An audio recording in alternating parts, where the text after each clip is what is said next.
मराठवाड्यानंतर आता उत्तर महाराष्ट्रातील जिल्ह्यांना अतिवृष्टीचा तडाखा। नाशिकमध्ये दुतोंड्या मारुती पाण्याखाली, गंगापूरमधून मोठ्या प्रमाणावर विसर्ग, तर जळगावलाही तडाखा।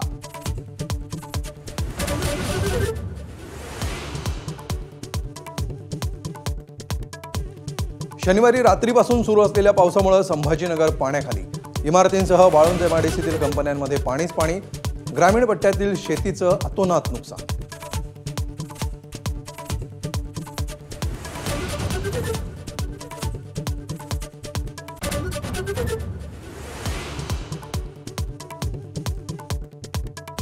महापुराच्या विख्यात सापडलेल्या मराठवाड्यातल्या अनेक जिल्ह्यांना पुन्हा पावसाचा तडाखा।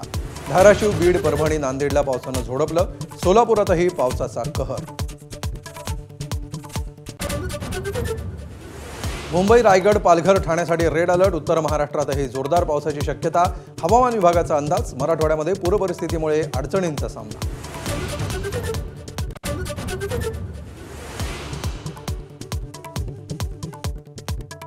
राज्यातील पूरग्रस्तांच्या मदतीसाठी मंदिर संस्थानांची धाव। शिर्डीतील साई संस्थान आणि तुळजापूर मंदिर संस्थानाकडून प्रत्येकी 1 कोटी, तर शेगावमधून 1,11,00,000ची मदत।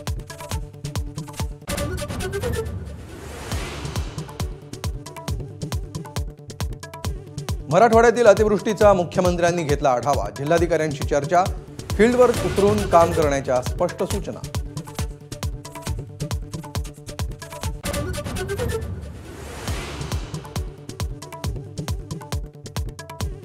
जळगावचे माजी महापौर ललित कोल्हे यांच्या फार्म हाऊसवर पोलिसांचा छापा।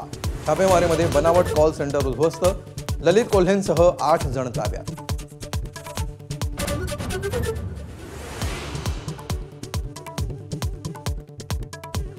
आशिया चषकाच्या फायनलमध्ये भारत पाकिस्तानमध्ये महामुकाबला।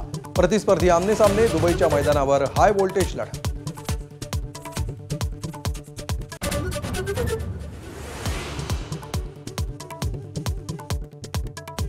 बीसीसीआयच्या नव्या अध्यक्षांची घोषणा। मिथुन म्हरास यांच्या खांद्यावर अध्यक्षपदाची धुरा, तर राजीव शुक्लांच्या गळ्यात उपाध्यक्षपदाची माळ।